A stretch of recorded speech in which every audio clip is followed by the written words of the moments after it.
네, 무조코인 발굴하는 비트필승입니다. 오늘도 무적 상승에 대한 정보가 궁금하신 분들은 구독 입소 부탁드리도록 하겠습니다. 추가적으로 물려 계신 종목이나 전반적인 시장 상황에 관해 궁금하신 분들은 하단의 무료 카톡방 링크를 통해서 입수하신 이후에 질문 주시면 답변 드리도록 하겠습니다. 5월 19일인 오늘 기준점으로 새벽에 비트 포함한 우리 알트들이 과대 낙폭을 보이고 있는데 비트가 왜 이렇게 하락을 지속하고 있는 것인지, 그리고 지금 시점에서 눈여겨볼 만한 종목 디센트럴 랜드에 관해서 말씀드려 보도록 해보겠습니다. 시황을 살펴보신다면 기존의 악재는 이 금리 인상, 러시아 사태, 저번 주부터 발생한 이 스테이블 코인 문제점이 드러나 루나 사태까지 이어진 상황인데, 먼저 금리 인상은 적어도 이번 연도까지는 가져갈 문제이고, 러시아 사태 같은 경우도 금리 인상과의 연결고리 지점으로서 물가 상승률을 일으킬 수 있는 원천적인 문제점 중 하나입니다. 기존에 지속적으로 시장에 반영이 된 만큼 지금 어제 하루 불러일으켰던 하락폭 속에 추가된 악재 사항은 없습니다. 루나 사태 또한 기존의 다른 법정 담보 화폐, 스테이블 코인과 같은 문제점이 생기지 않는다라고 한다면 추가적으로 발생한 문제점은 없는 상태에 놓여 있습니다. 추가된 악재 상황을 살펴본다면 바로 스리랑카의 이 부도 임박이 되겠습니다.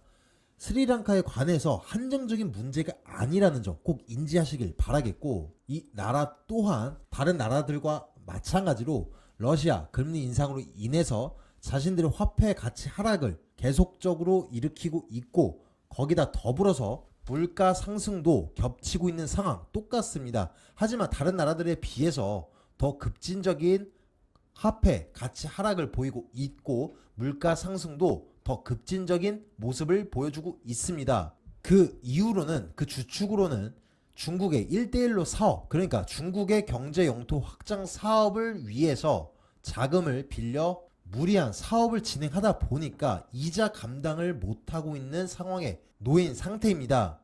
이자율을 비교해 본다면 세계은행 기준은 1% 남짓한 이자율에 비해서 중국은 평균 4.2%, 최대는 9%의 고금리를 취하고 있기 때문에 중국에게서 자금을 빌린 나라들은 이자값도 감당하지 못하고 있고, 시설 운영권에 관련돼서 수십 년 동안 운영권을 넘기거나 국가자산 혹은 에너지 자원 일부에 관해서 싼값에 매각하면서 대금을 대신 하고 있는 상황입니다. 중국이 이러한 저소득 혹은 저개발 국가들에게 빌려준 부채가 490조에 해당되고 있는 만큼 대금을 갚아 나가지 못한다라고 한다면 세계적인 이 글로벌 부채 위기를 초래할 수 있는 상황에 놓여 있다라는 걸 인지하고 계시면 되겠습니다. 그래서 지금 안 그래도 지속적으로 투자 심리가 위축되어 있는 상황 속에 이런 우려성까지 더해지다 보니까 투자 심리가 더욱더 위축되는 만큼 평상시와는 비교적으로 적은 대금만으로도 시장의 하락폭을 더 불러일으킬 수 있는 시점이기에, 비트코인 같은 경우에 현재 3700 중반대 라인에서 4200 박스권 선상 놓여 있지만, 여기서 공포의 심리가 더 조장되거나 혹은 악재가 나온다라고 한다면 박스권 이탈하고 나서 3340원대 라인까지 빠질 여력 열어두시길 바라겠고, 지금처럼 약세장이 지속될 때 장기적인 전망으로 분할 매수 접근할 수 있는 섹터가 바로 메타버스가 되겠습니다. 일단 대부분 모든 알트들이 비슷한 흐름으로 빠지고 있지만 그 중에서도 미래지향적인 관점이 짙은 이 메타버스 섹터에서 더욱더 큰 하락폭을 보이고 있습니다. 암호화폐 대부분은 모두 주식으로 비교를 해보자면 실적주보단 성장주에 가깝기 때문에 그 안에서도 같은 성장주가 아니라 P2E 섹터처럼 실질적으로 매출액을 눈에 보여주는 종목이 되거나 디파이, 덱스와 같이 당장의 성과를 이뤄내는 섹터와는 다르게 가장 미래지향적인 이 메타버스에서 과대 낙폭을 보이고 있는 만큼 이러한 약사장애 혹은 공포장에서 매수하는 것이 오히려 기회의 선상이다 라고 생각해 볼 수도 있겠습니다.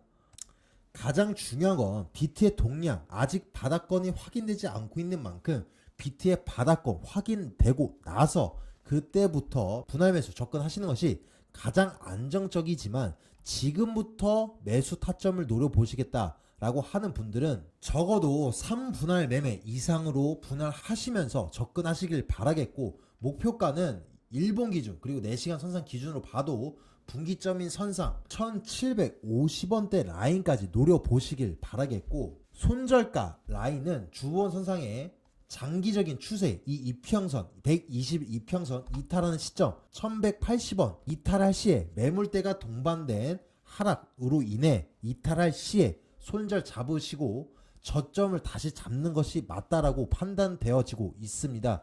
무엇보다 중요한 건 비트의 동향이 더 하방이 지속되고 3300대 라인 혹은 그 이하까지도 열려있을 경우는 디센트럴 랜드뿐만 아니라 다른 종목들도 손절하시고 다시 저점을 잡으시는 게, 단기적으로 들어가는 종목에서는 손절하시고 저점을 다시 잡는 것이 더욱더 용이하다라고 설명드릴 수 있겠습니다. 혹은 예외로 비트코인이 3700대 중반대 라인부터 4200선 횡보 기간이 길어지면 길어질수록 이 디센트럴 랜드도 1180원 이상 부근에서 횡보할 가능성이 크니까 1180원대 라인을 손절가 혹은 물탈 시점으로 인지해 두시고 예측해 두시면 되겠습니다. 마지막 추가적으로 디센트럴 랜드 종목의 장기적인 목표가 지점이 어디인지 궁금하시거나 물려 계신 종목의 손절가 혹은 물탈 시점, 매도가가 궁금하신 분들은 하단에 무료 카톡방 링크를 통해서 질문 주시면 보는 즉시 답변 드리도록 하겠습니다.